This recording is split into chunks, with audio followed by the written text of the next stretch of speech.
दोस्तों, आप लक्ष्य बनाते हैं और आगे बढ़ते हैं। आपसे गलतियाँ होती हैं, आप सीखते हैं, गलतियों को सुधारते हैं और आगे बढ़ते हैं। सीखना और आगे बढ़ना यही ज़िंदगी है। आपको खुशियाँ मिलती हैं तो निराशा का भी सामना करना पड़ता है। अगर आपको सच्चे मित्र मिलते हैं तो आपका सामना स्वार्थी लोगों से भी होता है। यही ज़िंदगी है, आपको सबक लेना है और आगे बढ़ना है। ज़िंदगी में सफल वही होते हैं जो अपनी असफलताओं से सीखते हैं। कठिनाइयाँ हमें अनुभव तो सिखाती है, परंतु चुनौतियाँ हमें मजबूत भी करती है। यह जीवन एक शिक्षक है, जितना हो सके इससे सीखे। इसी के आधार पे हम यहाँ 4 ऐसे सबक आपको बता रहा हूँ जिसे आपको सीखने चाहिए। पहली, सुनो सबकी पर करो अपने मन की। दोस्तों, कई बार ऐसी परिस्थितियाँ उत्पन्न होती है जब हम सही और उचित निर्णय नहीं ले पाते हैं। उस समय हम ऐसे व्यक्तित्व की राय लेना चाहते हैं जो हमें उचित मार्गदर्शन दे सके। ऐसे में हमारे सामने 2 विकल्प होते हैं। पहला, कि हम अपने परिजन शुभचिंतकों को मित्रों से सलाह को मान लें। दूसरा विकल्प यह होता है कि हम खुद की सुने।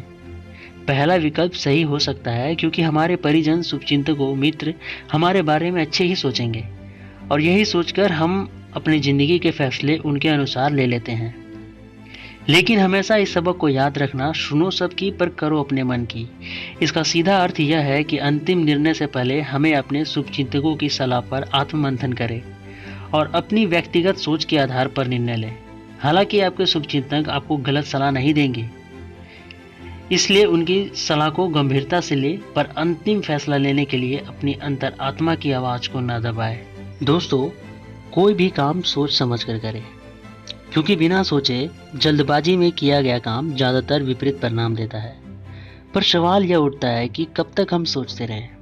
आखिर इसकी भी कोई समय सीमा होगी।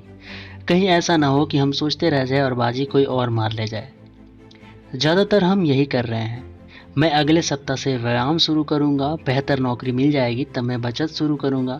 दोस्तों, ज़िंदगी का यह दूसरा सबक हमेशा याद रखें, अक्सर यह शिथिलता विफलता के डर या पूर्ण परिणामों की इच्छा पर ही आधारित होती है।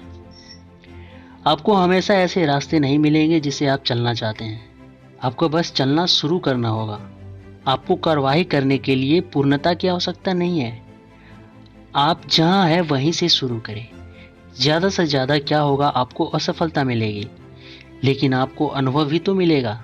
लेकिन जब आप शुरू ही नहीं करोगे तो क्या मिल सकता है?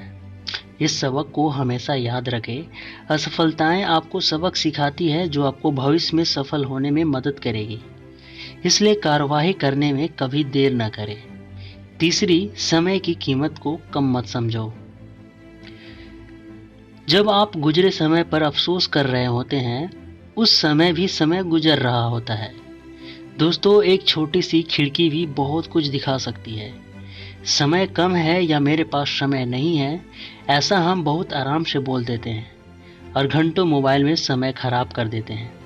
समय की कीमत समझनी है तो उस माँ से समझो जो 9 महीने तक बच्चों को अपनी कोख में रखती है। समय की कीमत समझनी है तो इस विद्यार्थी से समझो जो पूरा साल उन दिनों के लिए पढ़ता है जो वो परीक्षा दे रहा होता है। समय की कीमत समझनी है तो उस किसान से समझो जो पूरा साल खेती इस उम्मीद के साथ करता है कि उसे एक दिन इसका कीमत मिलेगी। दोस्तों, इस बात को हमेशा याद रखो कि गुजरा समय वापस नहीं आता। इस क्षण आप क्या कर रहे हो यह मायने रखता है। आप मनोरंजन करो, टाइम भी पास करो, लेकिन तो आप समय व्यतीत जो कर रहे हो उसकी कीमत जरूर समझो। इस तीसरे सबक को हमेशा याद रखना, जो समय की कीमत नहीं समझता फिर समय भी उसकी कीमत को नहीं समझाता। चौथा, जो मिला है उसके लिए आभारी रहो। दोस्तों, हम सब जानते हैं कि मनुष्य कभी संतुष्ट नहीं रह सकता। हम सभी खुशी तो चाहते हैं, पर भूल गए हैं कि खुशी कैसे कैसे मिलती है। जो खुश नहीं है तो समझिए कि वह व्यक्ति जीवन का एक महत्वपूर्ण सत्य नहीं जानता है, और वह है संतुष्टता। यानी जो आपको मिला है उसके लिए आभार मानना। यदि आप अपने काम के लिए आभार नहीं मानते तो उस व्यक्ति से मिलिए जो शिक्षित होकर भी बेरोजगार है। यदि आप अपने शरीर के लिए आभार नहीं मानते तो उस व्यक्ति से मिलिए जो हाथ पैर से लाचार है। यदि आप अपने पैसे के लिए आभार नहीं मानते तो उस व्यक्ति से मिलिए जिसे 2 वक्त की रोटी भी मिलना मुश्किल है। दोस्तों, ज़िंदगी का यह चौथा सबक हमेशा याद रखें। यदि आप खुश रहना चाहते हैं तो जो मिला है उसके लिए आभारी रहो। आपका आभार मानना आपको संतुष्टता और खुशी देगा। आभार एक ऐसा उपहार है जो जीवन को सुंदर और सुखमय बना देगा। आभार मानने वाला व्यक्ति खुद भी खुशी रहता है और दूसरों को भी खुशी ही देता है।